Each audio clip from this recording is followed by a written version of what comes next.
Most gardeners think July means the season is almost over. The heat is rising, the spring crops are tired, and people start cleaning their tools thinking, well, that's it until next year.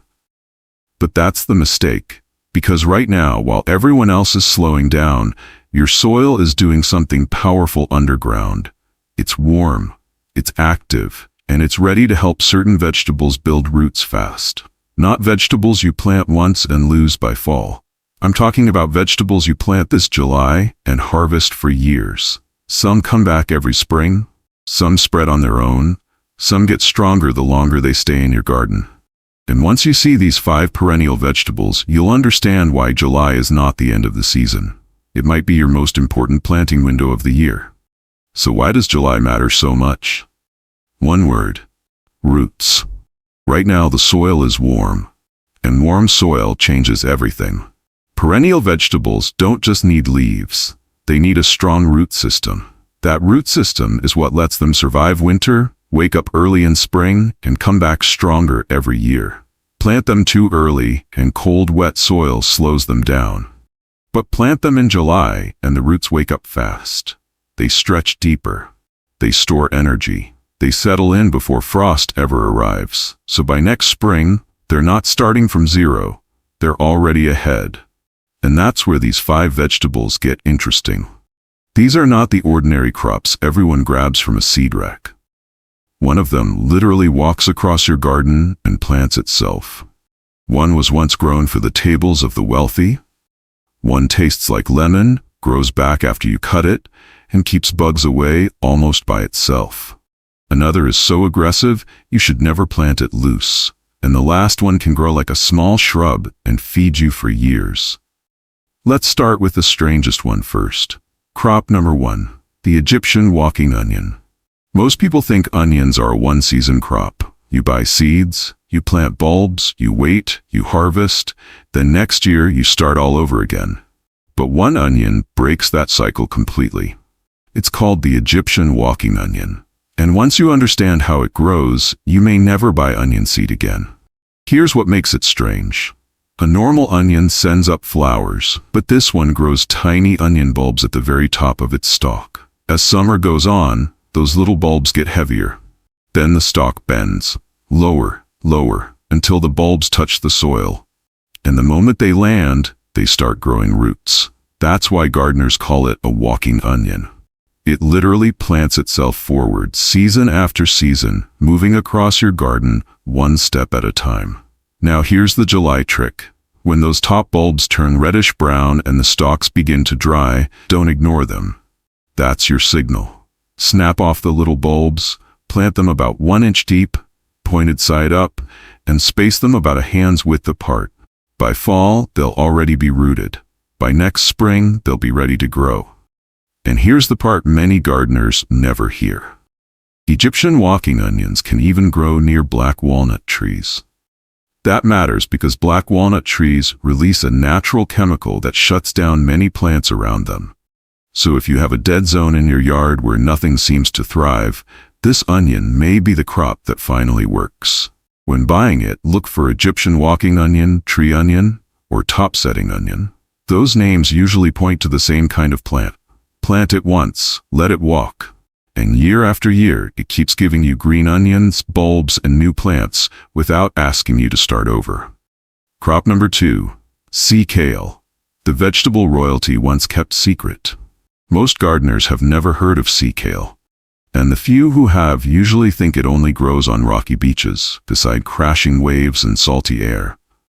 But that's not true. You can grow it at home, and centuries ago, this plant was so prized that wealthy families in England grew it as a delicacy. Sea kale is tough, long-living, beautiful, and once it settles in, it can feed you for decades. Here's why July matters. Sea kale grows big, wavy, blue-green leaves. In summer, it sends up clouds of small white flowers that smell sweet, almost like honey. But the real power is underground. When you plant sea kale in warm July soil, it starts building a thick taproot. Think of that root like a battery. All summer, it stores energy. Then winter comes. The leaves may fade, but the root stays alive. And next spring, the plant wakes up stronger.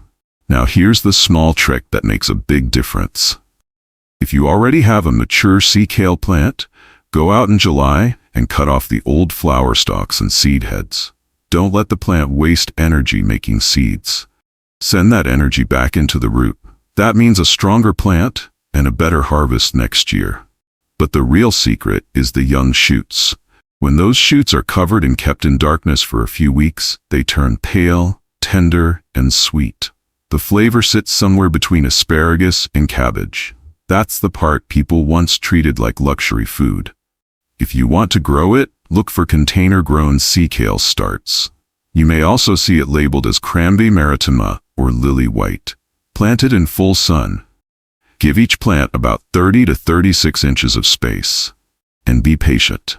Sea kale is not a quick crop. It's a 2-year investment, but once it's established, it can keep producing for decades with very little help from you. Crop number 3. French and garden sorrel, the sour secret weapon. Most people walk right past sorrel. To them, it looks like a plain leafy green. Nothing special. Some even mistake it for a weed. But this little plant has been used for centuries for one powerful reason. Its sharp, lemony bite. Add a few leaves to soup, salad, eggs, or fish, and suddenly the whole dish wakes up. That flavor comes from a natural acid inside the leaves. And here's the clever part. That same sourness that makes sorrel taste so bright also helps protect it from many pests. Most bugs leave it alone, so it doesn't just grow, it defends itself. Now, July is important for 2 reasons. If you're starting sorrel from seed, this is one of your last good windows to plant it before the season turns.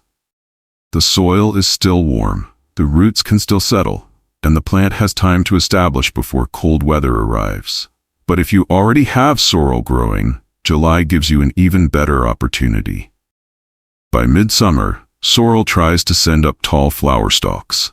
Once that happens, the leaves can turn tough, bitter, and stringy. Most gardeners see that and stop harvesting. Don't do that. Take your shears and cut the whole plant right down to the ground. It feels harsh, but it works. Within a couple of weeks, sorrel pushes out fresh new leaves. Soft leaves, tender leaves, the kind you can keep harvesting through fall and in mild climates even into winter. And here's another bonus. Sorrel does not need full blazing sun. It actually appreciates a little shade. Plant it under taller crops like corn, pole beans, or trellised vegetables, and it will thank you for the protection. For the strongest flavor, look for garden sorrel, also called Rumex acetosa. For a milder, more delicate taste, choose French sorrel or Rumex scutatus. Plant it once, cut it hard when it gets tired, and it comes back again and again. Horseradish, the vegetable too powerful to plant loose. Most people only know horseradish from a jar. That sharp sauce beside roast beef. That fiery kick in a sandwich. That heat that shoots straight through your nose. But horseradish is not just a condiment. It's a living root. And once you plant it, you need to respect it. Because this is one of the most stubborn vegetables you can grow. July is a great time to plant horseradish because the soil is warm, and that warm soil helps the root settle in fast. All through late summer, it stores energy, it builds strength. And by autumn, especially after the first frost, the flavor gets even better. Hotter, sweeter, deeper. But here's the warning. Do not plant horseradish loose in your garden bed. If even one tiny piece of root breaks off and stays in the soil, it can grow again. Then another piece grows. Then another. And before long, that one horseradish plant can turn into a problem you did not plan for. So here's the smart way to grow it. Contain it. Plant horseradish in a large pot, or use a bottomless bucket sunk into a raised bed. That gives the root room to grow, but stops it from spreading everywhere. Plant the root cuttings about 2 to 3 inches deep in rich, moist soil. Give each plant about 2 feet of space, then leave it alone until late autumn. After the first frost, dig up the roots. That's when the flavor is at its best. When buying horseradish roots, you may see them called thongs. Look for Malin or Kren if you want strong, reliable heat. Or choose Bohemian if you want smoother roots that are easier to clean. Either way, this is not a plant you beg to grow. This is a plant you control. Keep it contained and it will reward you with a fiery harvest for years. Crop number 5, tree collards, the vegetable that grows into a shrub. Most people think kale and collards are temporary crops. You plant them, you harvest them. Then the heat comes, the leaves turn bitter, the plants get tired, and by the end of the season, you pull them out and start all over again. But tree collards break that cycle. They don't behave like ordinary kale. They don't just grow for one season. They can turn into a tall, woody shrub that feeds you for years. That's why people also call them perennial kale. Here's what makes them different. Regular kale bolts when summer gets hot. Tree collards can handle the heat. They keep growing. They keep producing.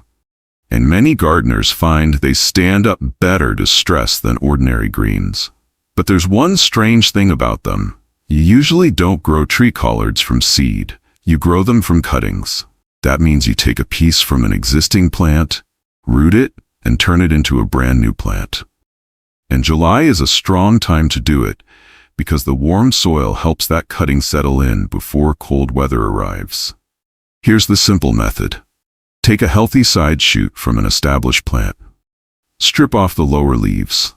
Then bury about 2/3 of the stem in rich, moist soil. Keep it watered. Within a few weeks, that cutting can grow its own roots, and now you have a new tree collard plant. Give it space. This is not a tiny garden green. It can grow 5 to 6 feet tall and several feet wide, so plant it at least 3 feet away from other crops. And here's the reward. After the first frost, the leaves often taste sweeter. The cold pushes the plant to convert starches into sugars, and that makes the flavor richer. For varieties, look for Taunton-Dean, Daubenton's, or Homesteader's kaleidoscopic kale. Plant one good cutting now, protect it, let it grow, and you could be harvesting from that same plant for the next 6 to 10 years. So there you have it, 5 perennial vegetables you can still plant this July. Egyptian walking onion, the onion that plants itself. Sea kale, the old-world vegetable once treated like a luxury crop. Sorrel, the lemony green that comes back stronger when you cut it hard. Horseradish, the fiery root you should never plant loose. And tree collards, the kale that can grow into a shrub and feed you for years. That's the real beauty of perennial vegetables. You don't keep starting over every spring. You plant once, you protect the roots, and season after season, the garden gives back. While other gardeners are buying new seed packets next year, you could already have food waking up in your own backyard. So now I want to know, which of these 5 would you plant first? Tell me in the comments, and if this helped you, like this video, subscribe, and stay with me for more forgotten crops that can turn a small garden into a long-term food source. Thanks for watching, and happy growing.